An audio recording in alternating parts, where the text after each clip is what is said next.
Good morning, everybody, esteemed guests, ladies and gentlemen. Good day for all.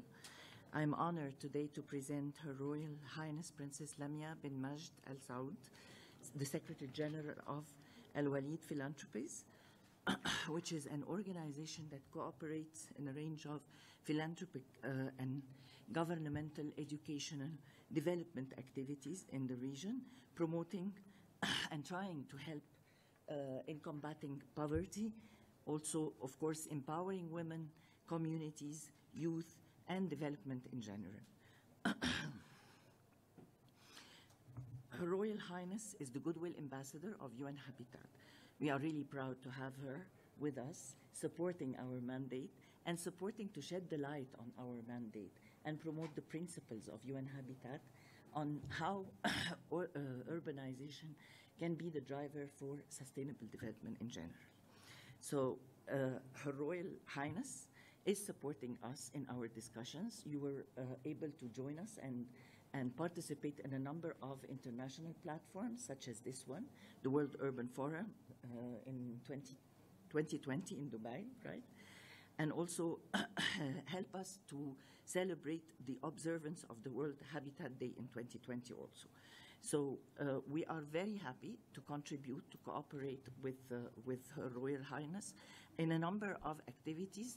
In the past 4 years, we've been working together, and you were able to help us promote, as I said, the mandate of UN-Habitat, also mobilize partnerships and resources, and we work together to combat and help communities to respond to the COVID pandemic and a number of other also crises in the region.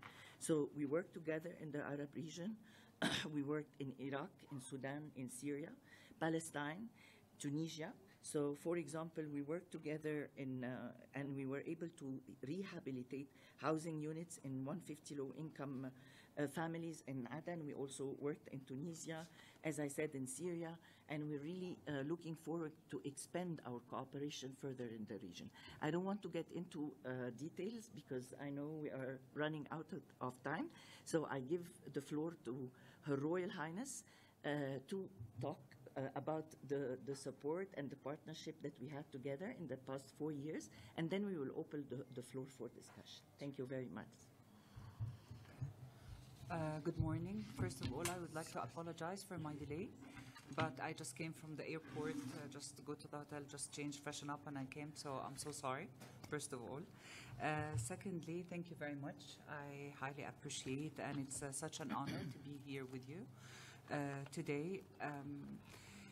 For me, being the Goodwill Ambassador of UN-Habitat in the Arab world, it's an honor and a pleasure, because we believe in Al-Walid Philanthropy, which is a foundation been working for 44 years now. We work and we serve in 190 countries around the world. We work in 5 areas of focus. Community development goes under it, healthy education infrastructure, empowering women and youth. We lean toward the economical empowerment more. We provide vital disaster relief in time of crisis, and maybe this is the area of focus that we worked a lot with the UN-Habitat or with the UN in general. And the 4th area of focus is bridging gap between Islam and West, and we're promoting for tolerance, understanding, and dialogue. The 5th area of focus, it's a healthier environment. We support a healthy environment activity. Of course, our partners, we have over 400 partners, global partners around the world. The UN-Habitat, it actually checked one of the main boxes of the methodology and the tactics, the tactic thinking of His Royal Highness, our chair, Prince Walid bin Talal. He believes that the minimum for a human to feel that he's a human being, to have a roof on top of his head. So that's why we worked with UN-Habitat in Yemen, in Africa during COVID. Now, inshallah, and this is something I'm going to announce now, we're finalizing Syria, inshallah. We're going to launch Syria. We're working now in Tunis as well in sanitation and Palestine, Sudan, Iraq. This is one of our core business. We believe the habitat and how we can provide for the low-income families suitable houses. As we all know, in COVID, to prevent having COVID, you just have to be isolated in one room. So that shows you how much it's very important to invest more in habitat. And actually, the relation between Al-Walid Philanthropies and UN-Habitat, it's developing every year. So, for example, I'll give an example about the project in Tunisia, the Waste-Wise Cities, which is it's a recycling project, and I'm very proud of, because it's a very unique concept, and I think it will create a lot of good reflection on the communities. And the earthquake in Syria, inshallah, we're finalizing, but it's already done. And this is only this year, inshallah. Next year, we look forward for more collaboration. I really highly appreciate the team of the UN-Habitat. Seriously, they're very accurate. The reports right on time. So we really like to work with them, and we look forward for more achievement and for more collaboration in the future. The floor is yours. Thank you very much.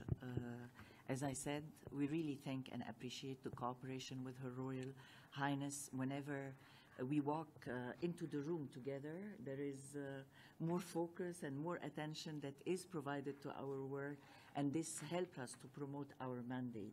It really helps us to put housing at the core of the development agenda and urbanization at the core of development agenda. We really appreciate the cooperation. So I think we should open the floor for some questions as time allows, because we will need to leave. I know that you have other engagements, so we will allow for a few questions from the floor.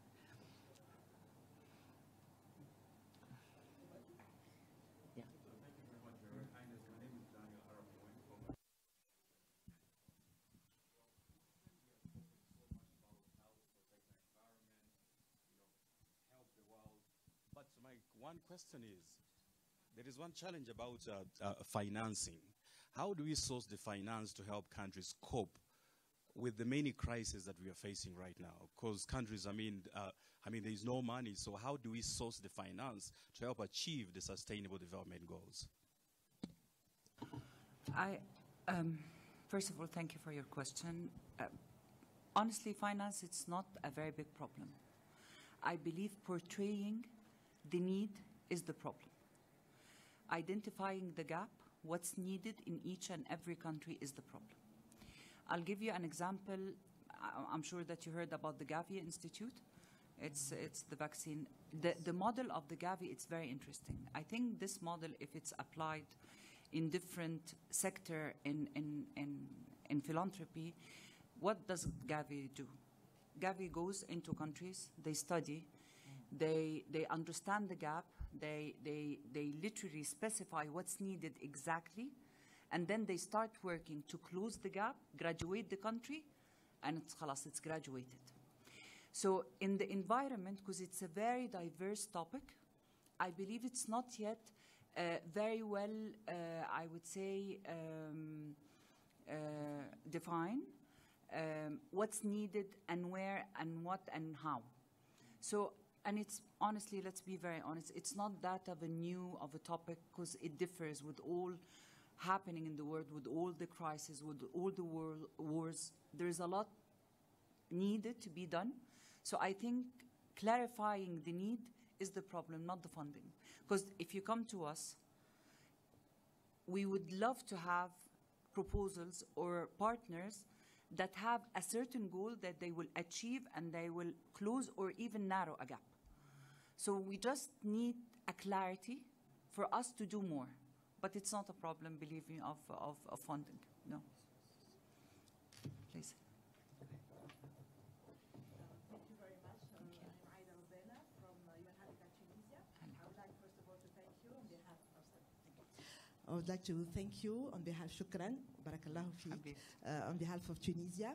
I wanted to ask if Al-Walid Philanthropy already work on renewable energy. You know that in our region, water scarcity is really a very big challenge. Yes. And we would like really to maybe work with you on renewable energy in our region. Thank you so much. Yes, during the COVID, we worked in several parts of the Arab world in sanitation and water supplies. We worked in Tunisia, as I said, in waste management and collective collecting waste. Also, we're one of the biggest supporters for the Gates for the Breakthrough Energy Venture. So we support entrepreneurs to come up with the solution for a cleaner world and clean energy. We work also with one of our partners, which is it's Equal Green Building. So it's an entity called Nubian Volt. They actually they build from the natural resources of the country. They preserve culture and they train masons. So in a way or another, we're doing it our way with, of course, the technology part of the story, which is the Breakthrough Energy Venture with the Gates and the Bloombergs. Sure. Yeah, when we work together on the rehabilitation of the 150 low-income housing in Yemen, definitely we did the same, yes. And we used yes. techniques to build yes. back better, and you know what we always talk about, how to help communities build back better. Yes, yeah. Of course. Any other questions from the Any floor? other? Please. One last question. Okay. So, Your Highness, Salma Yusri from Egypt Office UN-Habitat. Of course, we know that blended finance is an approach that is really high on the agenda nowadays. I wanted to check if the philanthropy works on leveraging further finance, maybe from government, private investors. Is this on the agenda, and if this is further investigated? The most successful model is philanthropy, or القطاع الثالث, government and private sector. This is the most successful formula. So I'll give you two examples. In Egypt, we have a project with Masr al-Khair. It's providing 1,000 units every year. And it's between us, Masr al-Khair, which is an NGO in Egypt, and 4 ministries. So we work together. They have a budget for certain things. We have a budget for certain things, so we complement each other. The same thing, we're doing it in Saudi Arabia. Actually, the project in Egypt, it's mimicking the project in Saudi Arabia. Saudi Arabia, we have 1,000 units every year with Wizard al-Iskan, which is considered the biggest affiliation or a biggest project between the private sector, the NGOs and the government. So I believe in specific in Habitat, it's very important to have a governmental arm with you, because there is a lot of, yeah, of course. So it's collaboration, but it's very much needed, and it is the most successful formula. Yeah. Absolutely correct.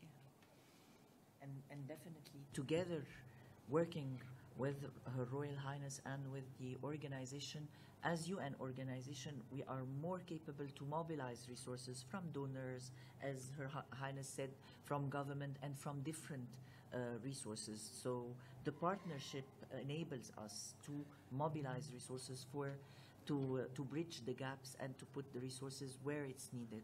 I totally agree. At the end of the day, the international partners or specific UN-Habitat, it make it very easy for us to reach, and make it very easy for us to reach our goal and achieve what should be achieved every year. Also, the knowledge that we gain out of the UN-Habitat, when we want to know the need. So for our chairman, he always, every year, he put like, from the 5 areas of focus, there is 2 areas of focus that he like to stress on. The habitat is always on top, every and each year.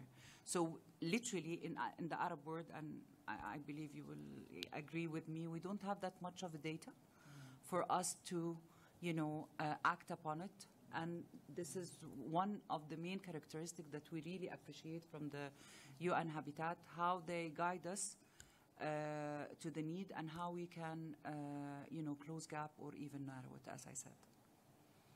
Anything else? Any other questions? If not, we will have to move to other. Yes. Yeah. Perfect. Thank you very much. Thank you. Thank you.